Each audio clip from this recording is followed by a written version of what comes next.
Hello again, everybody. This is Mr. Everything, and I'm coming at you with another Wargaming in miniature video. And this one is, we're going to do a product review. We're going to review the Pegasus Hobbies German fallschirmjagers. This is part of their military museum collection. There are 40 figures in this box. There are 2 sprues of 20 figures each. I'm going to go ahead and go over those figures and kind of zoom in and show you what those figures look like. And then at the end of the video, I'm going to show you my finished painted models. Now at the end, those painted models, you're going to be probably, I don't actually videotape me actually doing the painting, just the end product. If you are interested in like where I got the inspiration for that, I went to this book right here. It is D-Day, Operation Overlord. From its planning to the liberation of Paris. Okay, this book here, I got a long time ago. I've got a shelf full of books, and a lot of them focus in on D-Day and also Battle of the Bulge. Those are the 2 eras that I really focus on a lot when I do my military modeling. But none of them had any really good photographs or pictures or paintings or anything. Even my Osprey German books didn't really give me any fallschirmjäger pictures. So I just one at a time went through all, and some of them had great photographs, but they were in black and white, you know, because that was the era, you know. So I came across this book, and you might be excited to see this, but throughout this book, you're going to find pages similar to this, okay? I don't know if you can see that. Yep, you can see that. These are actual photographs, not paintings or drawings. This is an actual photograph of the uniforms laid out on display. I mean, it's not a modeler's guide. It doesn't say, you know, use this color from Vallejo or this color from Pactra or anything like that. It just says, take a look, check it out. And then what I have to do is kind of compare what I see to the paints that I own and figure out how I want to shade and highlight and things like that. And here is an American paratrooper collection of uniforms, like the 82nd here and the 101st over here. Note that the 101st Trooper does have an American flag. I get a lot of arguments about that. I don't know why, but got the 82nd. A lot of the guys landing on the beach had American or even British flags on their shoulder. That basically just let the French know that we were liberation. We were coming in to help. Okay, but I digress. And so you got like shovels and helmets and the rifle wood. Understand that this is like 50 years out of date, okay, because World War II, D-Day happened in 1944. If this came out in 94, that would have been 50 years, right, later. When did this book come out? 93. Okay, so it's 49 years out of date. Okay, so you got to kind of understand that maybe the uniforms might have faded a little bit or something like that. But I got additional camouflage ideas for the Germans, like the P-dot, splinter stripes, the canvas tubes, and then Car 98 binoculars. These binoculars are gold, but okay.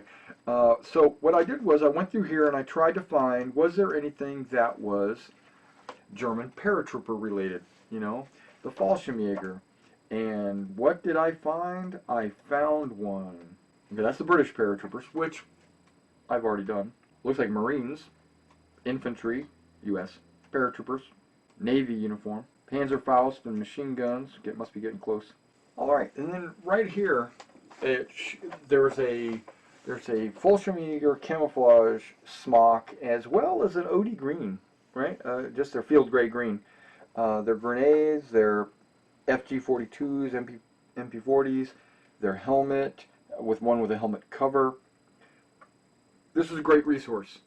Wasn't enough. It was a good resource. This is what I was thinking. And when I was looking through my collection, I came across another book that I totally forgot that I had, which was Fallschirmjägers in Action. I've had this for years from Squadron publications. It's a fairly thin book, but it only talks about fallschirmjägers. It doesn't really talk about the entire D-Day landing and all that stuff. It doesn't need to talk about that. There are some color plates in there, but they talk about, you know, Narvik and Ebenemel and, you know, Kreese, Holland. But then you go through the colored plates, and these colored plates are broken down by year. 40 to 42, 42 to 43. Different units. Colored trousers, the tops, the smocks, right? Camouflage covers. And then there's a plate on the back cover. Boom. This plate on the back cover is 43 to 45. And so what I've done is they explain, just like your Osprey books pretty much, each of the colored plates have, each soldier is broken down into text and explain like what the helmet looks like. Why does he have a button in the front? Why does he have a belt buckle? You know, and it goes into all those explanations. And it does explain that this isn't 100% accurate all the time. There is variations to this based on what unit they're in, and it explained all that. And I was like, oh my gosh, this is perfect. So my troops are actually painted based on this gentleman right there. This guy, you've got the black boots, Luftwaffe pants, you've got the tan, brown, and green smock camouflage, and yeah, so have a look at them. Here they are. We're going to be talking about the German fallschirmjagers, okay, from Pegasus Hobbies. This is an excellent set. It comes with 40 figures, all in 1/72. And there's a little anecdote on the back. They even give a picture of like all the different poses that you get. There shows 20 poses here, and you get 2 sprues. What's kind of cool about this is every single one of these models is different. So basically you're getting 2 of everybody. Let's take a look at the figures, and so you can kind of get an idea of what you would get if you picked up this set. Alright, like I said, you get 2 identical sprues when it comes to this kit. These figures are fairly detailed. I mean, I'm really digging them. But first of all, let's just kind of understand you get 2. Now let's take a look at what you're getting on the sprue, right? You get a lot of FG-42s. That's the Fallschirmjäger rifle. You'll see a lot of that. On this guy, you see a Panzerfaust. He's preparing to fire. He's leaning forward, preparing to fire, bracing with his weight, leaning forward. This guy is carrying a Panzerfaust right here, right? And then,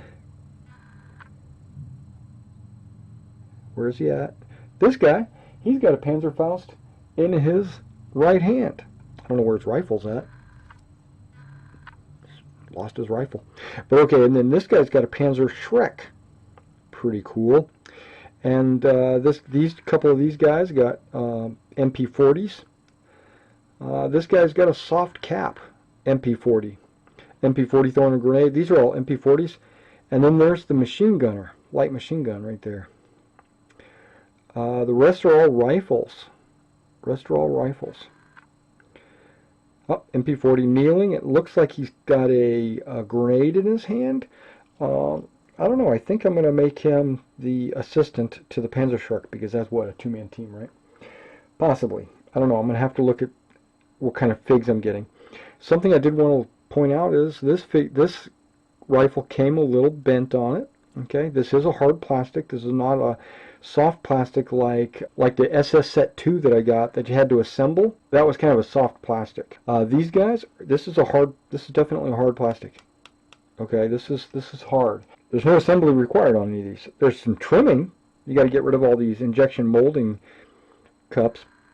But okay, let's take a closer look at some of the detail on these models. I wonder how close I can get to the camera without it losing its focus. I got the camera set on autofocus, so hopefully I'm not getting too close to it, you know. Some of these guys have the smocks. Some, you know, where it goes to like mid-thigh. Some actually have the ponchos. It's like a jumpsuit, a jumper. But some of these guys are wearing these poncho type types. Hopefully getting some good. Now you notice these are kind of shiny. I think I might have to wash them maybe in soap and water before I... Okay, let's get the back sides of them. Just so you can kind of see all the detail. I like that pose. Holding the bipod. I like this soft cap on this guy. I'm going to give these guys a pretty good high review, but come back to a part 2 after I do maybe an assembly and some painting on these guys.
If you like these videos, go ahead and like and subscribe to the channel, and if you want to help support the channel, please hit the PayPal me link below in the description.